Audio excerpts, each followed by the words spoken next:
नमस्कार दोस्तों, आप सभी का हमारे YouTube चैनल आवर विज़न में आप सभी का स्वागत है। तो दोस्तों, आज का टॉपिक हमारा इतिहास का चल रहा था। तो इतिहास के क्रम में आज का हमारा टॉपिक है मौर्योत्तर काल के बारे में।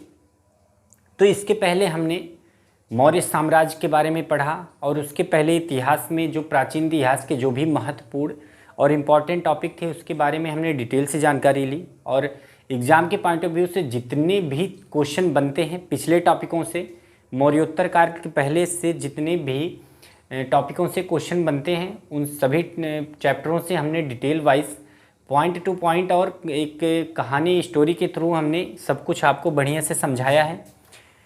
तो दोस्तों, एग्ज़ाम में उससे बाहर कहीं से भी क्वेश्चन नहीं पूछने वाला। जितना पढ़ाया जा रहा है इतिहास का, बस आप लोग उतना ही पढ़िए। अब इसके बाद आज का हमारा टॉपिक है मौर्योत्तर काल।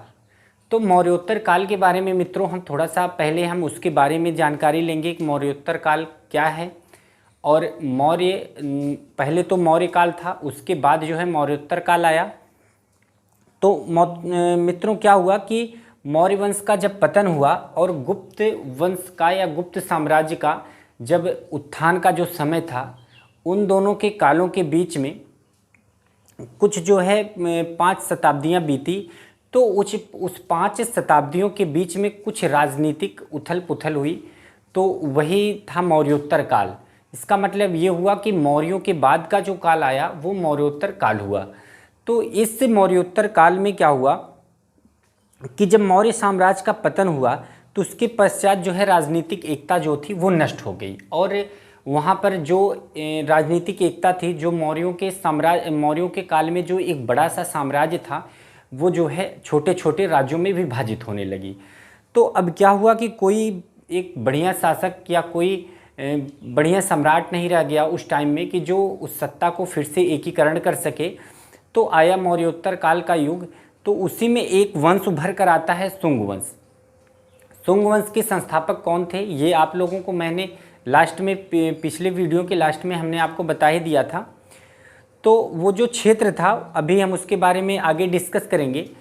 तो क्या हुआ कि जब उसकी राजनीतिक दशा खराब हो गई, मौर्य काल के बाद जो लास्ट मौर्य काल के शासक थे बृहद्रथ, वो बहुत अच्छे शासक नहीं थे, बड़े कमज़ोर शासक थे। तो उनके ही राज में ही जो है मौर्य काल का विघटन होना स्टार्ट हो गया था। तो उनके ही एक अमात्य थे। अमात्य का मतलब हमने बताया था कि जो अधिकारी वर्ग होते थे उन्हीं में से एक थे पुष्यशुंग मित्र। उन्होंने उनकी हत्या करके बृहद्रथ का शुंग वंश की स्थापना की। तो अब आज हम पढ़ेंगे शुंग वंश की स्थापना के बारे में। तो सबसे पहले हम देख लेते हैं कि मौर्योत्तर काल को कितने भागों में विभाजित किया गया है, मौर्योत्तर काल के कौन कौन से शासक रहे हैं या कौन कौन सा वंश रहा है। तो इसके बारे में हम सबसे पहले आज जानकारी लेंगे। तो आइए चलते हैं। तो मित्रों, सबसे पहले हम आज देखेंगे कि मौर्योत्तर काल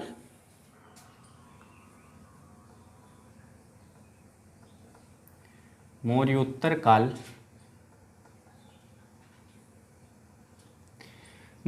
काल को हम देखते हैं कि इसे हम कितने भागों में विभाजित कर सकते हैं कि 2 भागों में। मौर्योत्तर काल को 2 भागों में इसे विभाजित किया गया है। पहला क्या है? क्षेत्रीय। क्या है? क्षेत्रीय। और दूसरा विदेशी, या हम कह सकते हैं क्षेत्रीय वंश या हम कह सकते हैं विदेशी वंश हम कह सकते हैं। ठीक है, क्षेत्रीय वंश हम कह सकते हैं इसे, या हम इसे विदेशी वंश कह सकते हैं।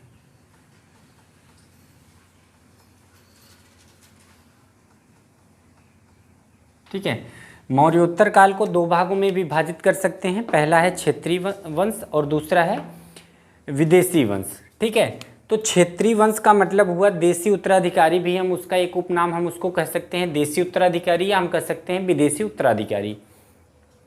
अब क्षेत्रीय में देखते हैं कि क्षेत्रीय में कितने शासक रहे हैं, क्षेत्रीय में कितने वंश रहे हैं मित्रों। तो क्षेत्रीय वंश में जो भी वंश रहे हैं उनकी संख्या जो है 4 है। पहला है शुंग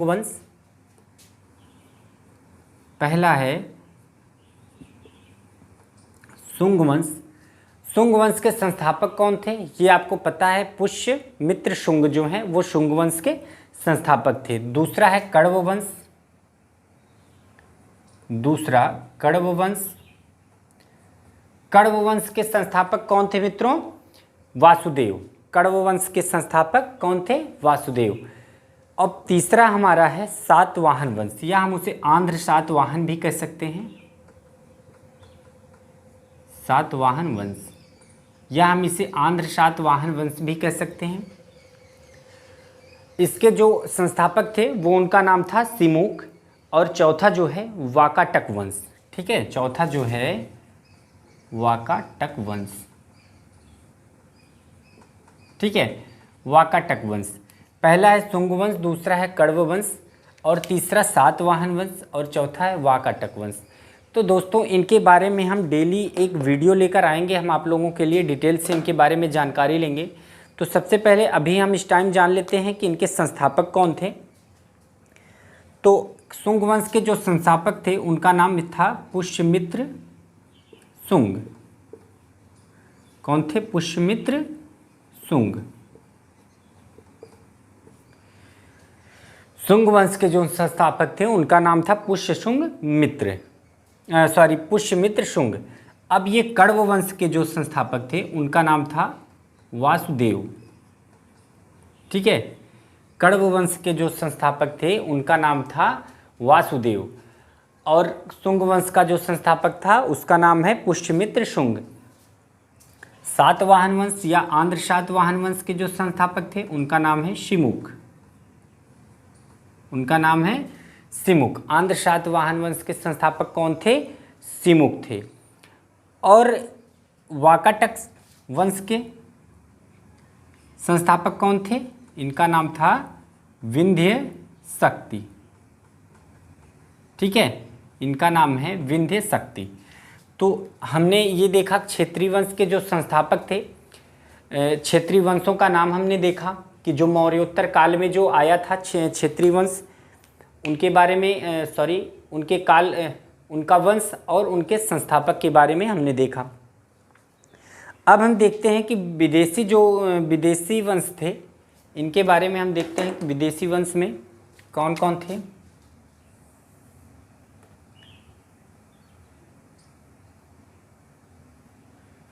विदेशी वंश में देखते हैं कि विदेशी जो उत्तराधिकारी थे जो भारत में शासन किए वो कौन कौन थे। पहला था हिंद यवन,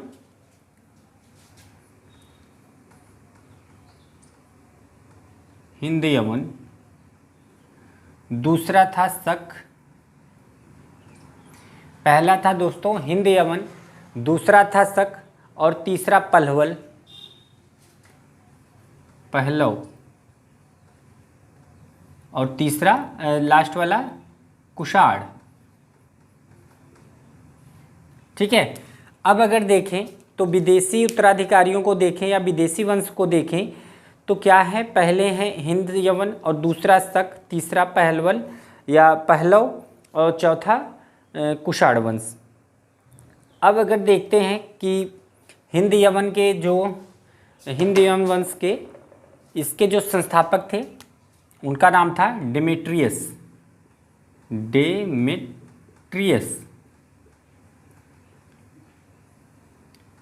कौन थे? हिंद वन के डेमेट्रियस थे। और अगर शक का देखा जाए तो शक को दो भागों में विभाजित किया गया था। एक तो उत्तरी क्षत्रप था, जैसे शक लोग क्या थे, शक लोग जो थे वो अपने आप को क्या कहते थे? क्षत्रप कहते थे। शक लोग अपने आप को क्या कहते थे? क्षत्रप कहते थे। तो उनका वो दो भागों में इसको विभाजित किए थे, एक था उत्तरी क्षत्रप, एक था दक्षिणी क्षत्रप। तो क्षत्रप जो शक का जो विभाजन हुआ था, शक वंश का जो साम्राज्य का विभाजन हुआ था वो दो भागों में उन्होंने किया था, एक तो उत्तरी क्षत्रप, एक तो दक्षिणी क्षत्रप के बारे में। तो अब देखते हैं कि उत्तरी क्षत्रप जो था वो तक्षशिला उसकी राजधानी थी। इसकी कहाँ थी? इसकी थी तक्षशिला। ठीक है, उत्तरी की थी तक्षशिला और दक्षिणी की थी उज्जैन। ठीक है, इसका था उज्जैन। तो ये यहाँ पे लिख लेना, देखते हैं इसमें दिखाई दे रहा है कि नहीं। ठीक है, ठीक है, उज्जैन। अब इसके संस्थापक जो थे उत्तरी के, यहाँ पर राजुल थे, ठीक है, राजुल थे। और उज्जैन का अगर देखें, उज्जैन वाले छत्र का दक्षिणी तक का, तो इसके चेस्टन, ठीक है, इसके थे चेस्टन। अब पलवल वंश की बारी आती है, तो पलवल वंश के संस्थापक कौन थे? पलवल वंश के संस्थापक जो थे वो मिथ्रोडेट्स, क्या नाम था उनका? मिथ्रोडेट्स।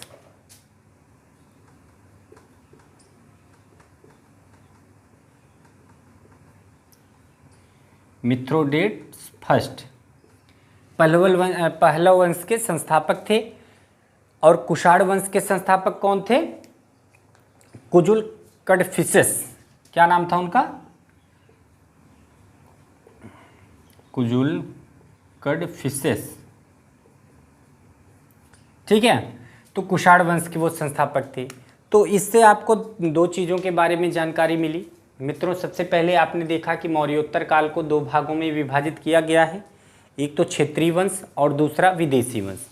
क्षेत्रीय वंश में क्या कौन कौन से वंश थे? शुंग वंश, कण्व वंश, सातवाहन वंश, वाकाटक वंश। क्या है दोस्तों कि एग्जाम में कभी कभी डायरेक्ट यहाँ से क्वेश्चन पूछ लेता है कि उनका क्रम बताइए।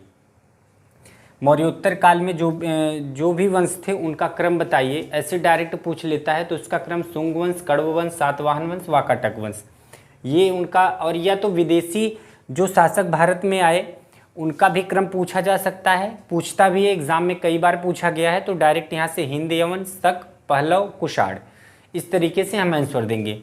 तो शुंग वंश के संस्थापक पुष्य मित्र शुंग। आज इसी के बारे में हमें पढ़ना है, इसी के बारे में हमें डिटेल से जानकारी लेंगे। तो आज हमारा जो चैप्टर है मित्रों वो यही का है, शुंग वंश से ही है, पुष्य मित्र शुंग का ही चैप्टर हम स्टार्ट करने जा रहे हैं आज का। तो आइए चलते हैं हम अपने मेन टॉपिक पे, मेन चैप्टर पर। सबसे पहले अगर हम देखते हैं दोस्तों कि शुंग वंश के बारे में, तो उसके जो संस्थापक थे पुष्यमित्र शुंग, ये कौन थे? तो दोस्तों कहानी कुछ इस तरीके से है, कुछ मान्यताएं इस तरीके से हैं कि जब सम्राट अशोक ने बौद्ध धर्म का प्रचार प्रसार बहुत बड़े पैमाने पर किया और मौर्य काल में मौर्य सम्राटों ने क्या किया कि वहाँ से अपने दरबार से, अपने शासन व्यवस्था से पुरोहित वर्ग की उपेक्षा किए और वहाँ पर ब्राह्मण समुदाय का बहुत जोरों पर उपेक्षा की, उनकी अवहेलना हुई और उनका निरादर हुआ। जो है वहाँ पर जो सम्मान मिलता था उस टाइम ब्राह्मणों को वैदिक सभ्यता में, और इसके पहले जो हजारों सालों से मिलता आया था वो उनको आदर सत्कार, वो मौर्य काल में वो समाप्त हो गया था। तो क्या हुआ कि वहाँ पे बौद्ध धर्म का बहुत बड़े पैमाने पर प्रचार प्रसार शुरू हो गया था और सभी लोग बौद्ध धर्म की तरफ भागने लगे थे। तो ऐसे में ब्राह्मणों का अस्तित्व खतरे में आ गया था। तो पुष्यमित्र शुंग जो थे उन्हीं के एक अमात्य या दिव्यावदान के अनुसार कहा गया है कि पुष्यमित्र शुंग जो है वो भी मौर्य वंश से ही मिलौन करते हैं। उन्हीं के एक पुरोहित अमात्य थे जिसके वो पुत्र थे।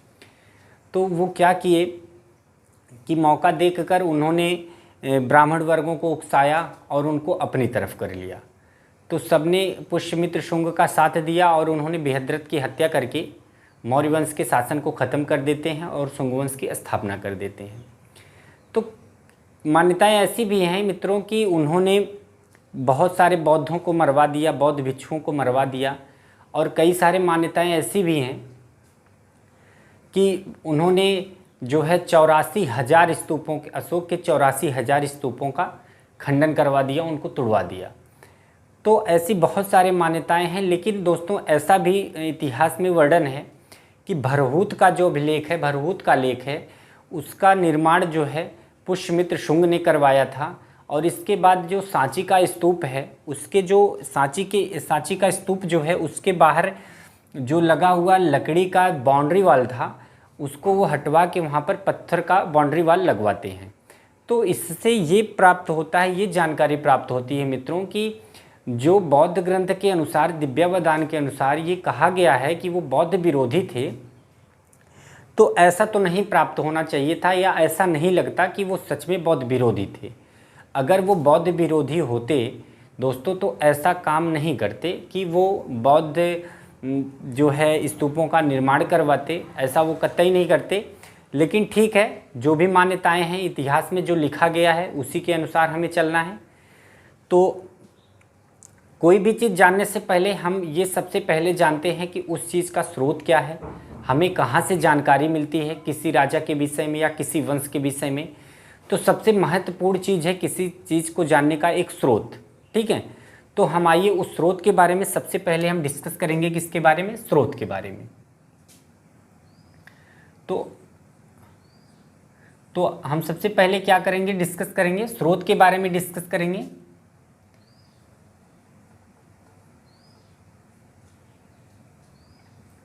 स्रोत क्या क्या है ये देखते हैं हम कि किस स्रोत के अनुसार क्या प्राप्त हुआ है।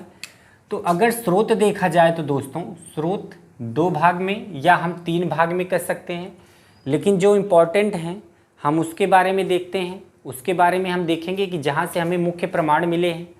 तो पहला स्रोत है मित्रों साहित्यिक स्रोत। क्या है पहला? साहित्यिक स्रोत। और दूसरा क्या है दोस्तों? दूसरा है पुरातात्विक स्रोत।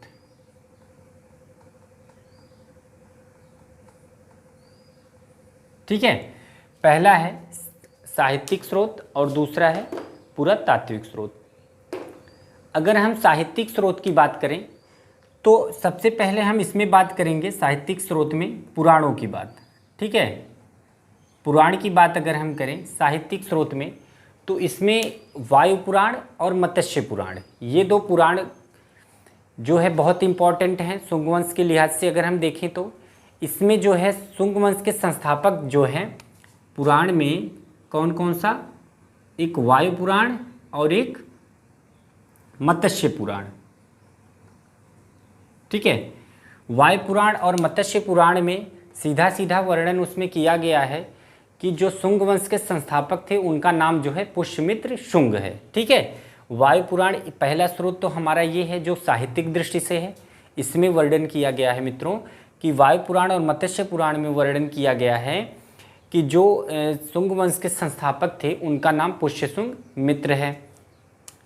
अब अगर हम दूसरा देखें साहित्यिक दृष्टि से, साहित्यिक स्रोत के बारे में अगर हम दूसरा स्रोत देखें तो एक है हर्षचरित। क्या है? हर्षचरित। हर्षचरित। तो हर्षचरित की रचना कौन किए थे मित्रों? हर्षचरित की रचना किए थे बाणभट्ट। ठीक है, हर्षचरित की रचना किए थे बाणभट्ट। हर्षचरित की रचनाकार थे बाणभट्ट। और उसमें बाणभट्ट ने कहा है, उसमें लिखा है हर्षचरित में कि उसमें सीधा सीधा वर्णन जो है उसमें मौर्य वंश के जो अंतिम शासक थे बृहद्रथ, उनका उसमें विस्तार से उल्लेख किया गया है। और ये भी उसमें कहा गया है कि बृहद्रथ की हत्या करके ही पुष्यशुंग मित्र ने शुंग वंश की स्थापना की है। तो दूसरा स्रोत तो हमारा ये हर्षचरित से प्राप्त होता है। और तीसरा स्रोत के बारे में अगर हम देखें साहित्यिक स्रोत के बारे में तो एक है हमारा गार्गी संहिता। गार्गी संहिता। ठीक है, गार्गी संहिता में क्या कहा गया है मित्रों? गार्गी संहिता जो है सबसे पहले तो हम ये जानेंगे गार्गी संहिता जो है एक ज्योतिष ग्रंथ है। ठीक है, क्या है? एक ज्योतिष ग्रंथ है गार्गी संहिता। गार्गी संहिता में तत्कालीन जो वहाँ पर विदेशी आक्रमणकारी थे उनका वर्णन उसमें किया गया है। गार्गी संहिता में डायरेक्ट या गार्गी संहिता में उल्लेख किया गया है कि उस समय वहाँ पर यवन जो विदेशी वहाँ पे आक्रमणकारी थे यवन लोग, यवनों का आक्रमण जो है पुष्यशुंग मित्र के शासन काल में हुआ था। तो ये चीज़ का वर्णन जो है इसमें गार्गी संहिता में हुआ है। तो पुष्यशुंग मित्र का जो है वहाँ से भी कुछ स्रोत मिलता है। ठीक है, अब अगर अगला हम देखते हैं चौथा हम देखें तो पतंजलि का महाभाष्य। क्या है? पतंजलि का महाभाष्य। एक स्रोत ये भी है, साहित्यिक स्रोत ये भी है एक हमारे लिए कि जहाँ से हमें प्राप्त होता है शुंग वंश के बारे में, शुंगों के बारे में। तो ये पतंजलि का महाभाष्य जो है इससे भी प्राप्त होता है हमें शुंग वंश की जानकारी। तो पतंजलि कौन थे? पतंजलि जो थे वो पुष्यमित्र शुंग के पुरोहित थे। कौन थे ये? पुष्यमित्र शुंग के पुरोहित। ठीक है, तो पतंजलि जो थे वो पुष्यमित्र शुंग के कौन थे? पुरोहित थे। तो जाहिर सी बात है अगर उनके ये पुरोहित रहे हैं और इन्होंने महाभाष्य की रचना की है पतंजलि ने, तो जाहिर सी बात है कि इनके बारे में जरूर वर्णन किए होंगे। और अगला है हमारा दिव्यावदान। क्या है पांचवा? दिव्यावदान। दिव्यावदान मित्रों ये एक बौद्ध ग्रंथ हम कह सकते हैं। ये बौद्ध ग्रंथ है। इसमें जो है अशोक को कहा गया है कि ये बौद्ध धर्म के अशोक को मैं कह रहा हूँ, पुष्यमित्र शुंग को कहा गया है दिव्यावदान में कि इन्होंने अशोक के 84,000 स्तूपों को तोड़वा दिया। ठीक है, 84,000 स्तूपों को तोड़ने वाला कहा गया है दिव्यावदान में। किसको? पुष्यमित्र शुंग को कहा गया है। और उसमें सीधा सीधा कहा गया है कि वो बौद्ध धर्म के बहुत बड़े विरोधी थे और उन्होंने बहुत सारे बौद्धों को मरवा दिया था, बौद्ध भिक्षुओं को मरवा दिया था। तो दिव्यावदान से हमें ये प्राप्त होता है। इसमें किस चीज़ का वर्णन किया गया है? इसमें कहा गया है कि 84,000 स्तूपों को तोड़ने वाला। ठीक है, तो इसमें सीधा सीधा ये हम कह सकते हैं कि दिव्यावदान में पुष्यमित्र शुंग को बौद्ध विरोधी बताया गया है। ठीक है, और एक स्रोत और है मालविकाग्निमित्रम। क्या है?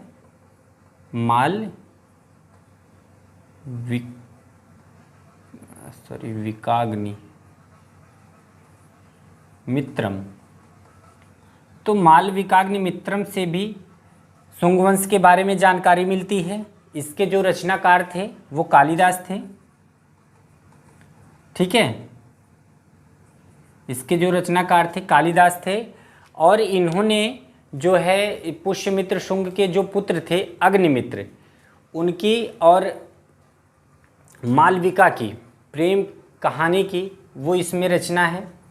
मालविकाग्निमित्रम में जो पुष्यमित्र के पुत्र थे अग्निमित्रम, उनके और एक राजकुमारी थी, उनका नाम था मालविका। इन दोनों के प्रेम कथा के बारे में इसमें वर्णन किया गया है विस्तार पूर्वक। तो तत्कालीन पुष्यमित्र शुंग के शासन के बारे में जानकारी मिलती है। एक ये भी बहुत महत्वपूर्ण स्रोत है मालविकाग्निमित्रम। तो ये दोस्तों यहाँ से पूछा जा सकता है डायरेक्ट क्वेश्चन कि इनमें से कौन सा स्रोत है जो पुष्यमित्र शुंग के या शुंग वंश के बारे में हमें जानकारी देता है। तो यहाँ से ऐसे सारे क्वेश्चन बन सकते हैं। तो ये हमारा था साहित्यिक स्रोत। अब हम चलते हैं अपने पुरातात्विक स्रोत पर। पुरातात्विक स्रोत क्या क्या है इसके बारे में हम देखते हैं। तो पुरातात्विक स्रोत के बारे में अगर हम देखते हैं मित्रों, तो सबसे पहले इसमें सबसे महत्वपूर्ण हो जाता है हमारे लिए कौन सा? अयोध्याभिलेख। क्या? अयोध्याभिलेख।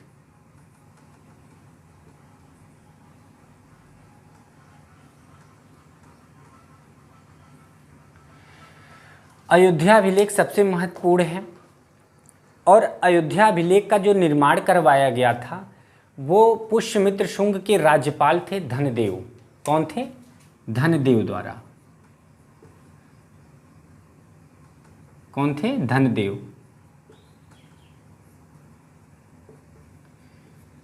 धनदेव द्वारा ये क्या थे? राज्यपाल थे। किसके? पुष्यमित्र शुंग के राज्यपाल थे धनदेव। और इसी में वर्णन किया गया है कि इसी में उल्लेख है इसका कि 2 अश्वमेघ, ठीक है, अश्वमेघ यज्ञ जो है इसी में उसका वर्णन किया गया है। अयोध्याभिलेख में धनदेव द्वारा जो स्थापित किया गया था। धनदेव कौन थे? ये राज्यपाल थे किसके? पुष्यमित्र शुंग के। और इसमें वर्णन किया गया है कि इन्होंने 2 अश्वमेध यज्ञ करवाए। और ये अश्वमेध यज्ञ जो है किसने करवाया था? पतंजलि। पतंजलि की देखरेख में ये अश्वमेध यज्ञ संपन्न हुआ था। ठीक है। और पतंजलि जो थे ये पुरोहित थे किसके? पुष्यमित्र शुंग के। ठीक है। और इसका जो, हाँ ठीक है, ये कौन करवाए थे? पतंजलि करवाए थे। यहाँ तक इसको देखिए। अब दूसरा जो साक्ष्य हमारा है, दूसरा जो स्रोत है, इसमें कहाँ आएगा? ठीक है, इसको हटाना पड़ेगा दोस्तों। इसको स्क्रीनशॉट आप ले लीजिए जल्दी से, इसके बाद हम इसको मिटा के लिखते हैं आगे।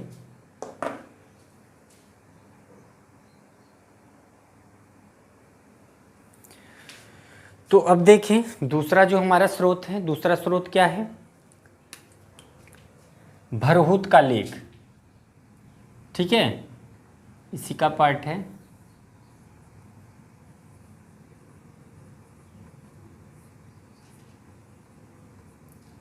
भरहुत का लेख।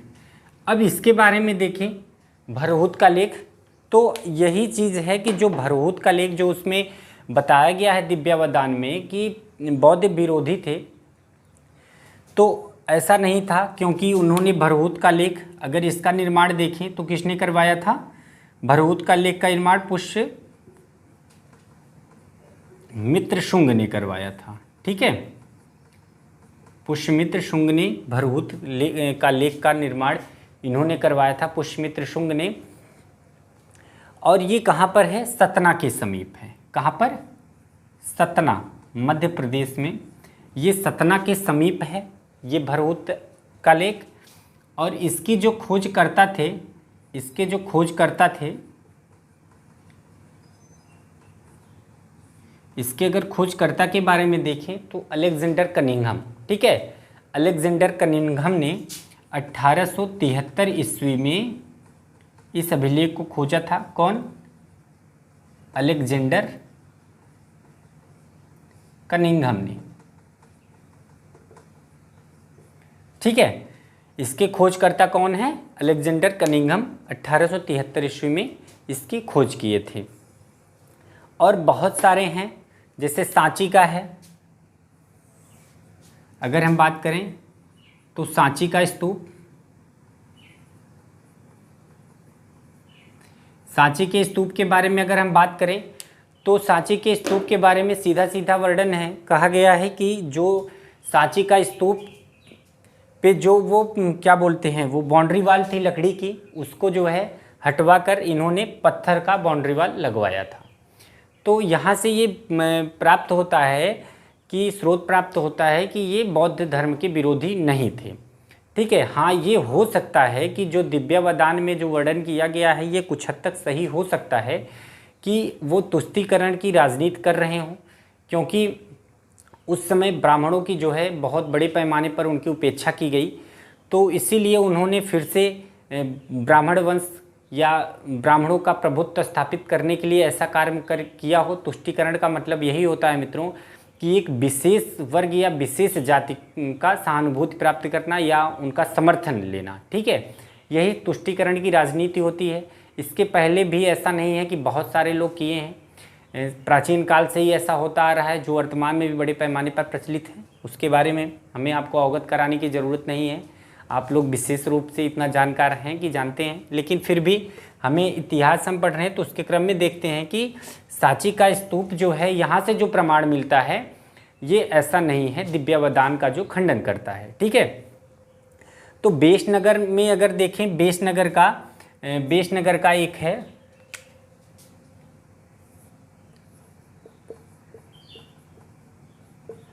बेशनगर का जो स्तूप है, क्या है? बेशनगर का जो स्तूप है वो किसने उसका निर्माण करवाया था मित्रों?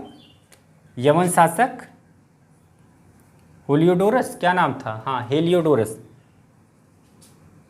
यवन शासक ये किसका है? यवन शासक हेलियोडोरस का। ठीक है, तो यवन शासक हेलियोडोरस इसमें ये मात्रा, थोड़ा सा मात्रा पर मत जाइएगा, थोड़ा सा। हेलियोडोरस, ठीक है, यवन शासक हेलियोडोरस का ये बेशनगर का जो स्तूप है, तो इसमें भी लिखा गया है सीधा सीधा कि ये क्या थे, भागवत धर्म इन लोकप्रियता थी उस टाइम में। और इसी शुंग वंश को ही एक चीज़ और जान लेना, हम इसको हटाते हैं बोर्ड से, तो शुंग वंश को ही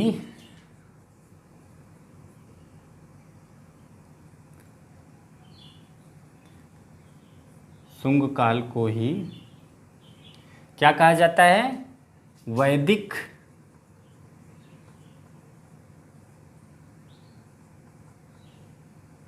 या वैदिक सभ्यता का पुनर्जागरण काल।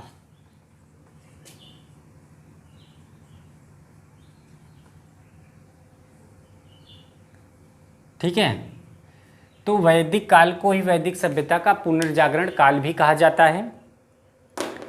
किसको, शुंग काल को वैदिक सभ्यता का पुनर्जागरण काल भी कहा जाता है। या हम ये कह सकते हैं, इसको क्या कह सकते हैं दोस्तों, इसको हम ये कह सकते हैं कि इसी में जो है दोबारा ब्राह्मणों का प्रभुत्व स्थापित हुआ था। ठीक है, अब इसमें हम देख लेते हैं कि इसमें शासक कौन कौन से रहे हैं।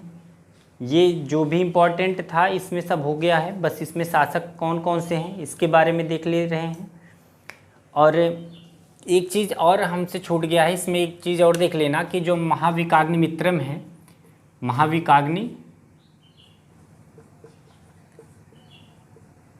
विकाग्निमित्रम,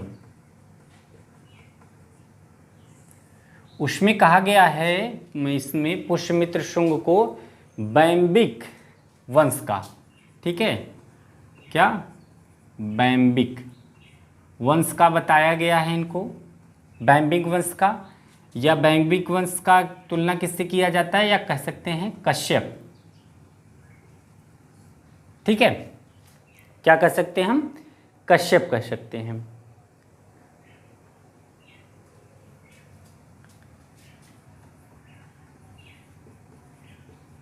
कश्यप गोत्र, ठीक है। तो महाविकाग्निमित्रम में बताया गया है इनको बैम्बिक वंश से हैं या कश्यप गोत्र से हम कह सकते हैं। तो मित्र जो इसमें लास्ट में लगा हुआ है, इस कारण जो है पुष्यमित्र शुंग में जो मित्र नाम लिखा गया है, इसीलिए कुछ पारसी जो ईरानी पारसी हैं वो लोग कहते हैं कि पारसी वंश से संबंधित हैं पुष्यमित्र शुंग को। तो ऐसी कई सारे मान्यताएं हैं, उससे हमें क्या है कि हमें सिर्फ याद करने की ज़रूरत है। एग्ज़ाम में अगर पूछा जाता है तो हम डायरेक्ट वहाँ से एक स्रोत के अनुसार आंसर देंगे। ठीक है, तो हम अगर उनके राजाओं के, उनके शासनकाल में राजाओं की बात करते हैं, तो पुष्यमित्र शुंग के बाद जो है जो राजा आए उनका नाम था, सबसे पहले कौन आए पुष्यमित्र शुंग के बाद,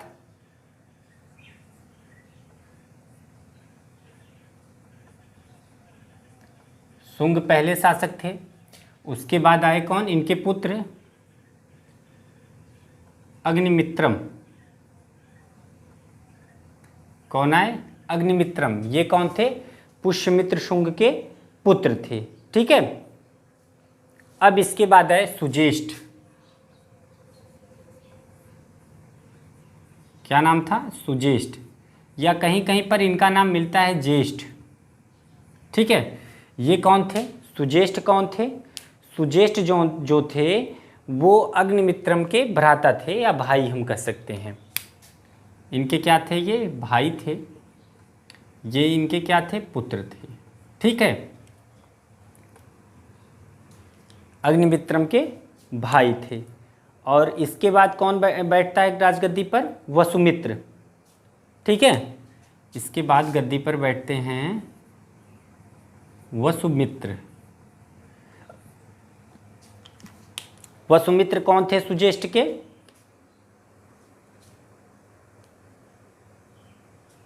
वसुमित्र का एक नाम और मिलता है सुमित्र। ठीक है, वसुमित्र का एक नाम और मिलता है, कहीं कहीं पर सुमित्र मिलता है इनका नाम। और इसके बाद सुमित्र के पुत्र जो हैं ये पुष्यमित्र शुंग हुए, इनके पुत्र अग्निमित्र, इनके भाई हुए, और ये जो है वसुमित्र जो है ये अग्निमित्र के इनके पुत्र थे। ठीक है, अग्निमित्र के ये पुत्र थे, वसुमित्र या सुमित्र जो नाम है इनका। फिर उसके बाद बैठते हैं वज्रमित्र। वज्रमित्र ये कौन थे? ये भी पुत्र थे इनके वसुमित्र के। ठीक, अब इसके बाद बैठते हैं कौन? भागवत। इसके बाद बैठते हैं भागवत। फिर लास्ट में जो शासक बैठते हैं, लास्ट में जो बैठते हैं उनका नाम है देवभूति। देवभूति जो है ये शुंग वंश के अंतिम शासक थे, देवभूति। और भागवत जो है इसके पहले, देवभूति के पहले एक शासक थे, उसके बाद कौन है? देवभूति हैं, वो अंतिम शासक थे किसके? शुंग वंश के। तो इन्हीं के शासनकाल में जो है यवनों का आक्रमण हुआ था और कई सारे विदेशी आक्रमणकारी भी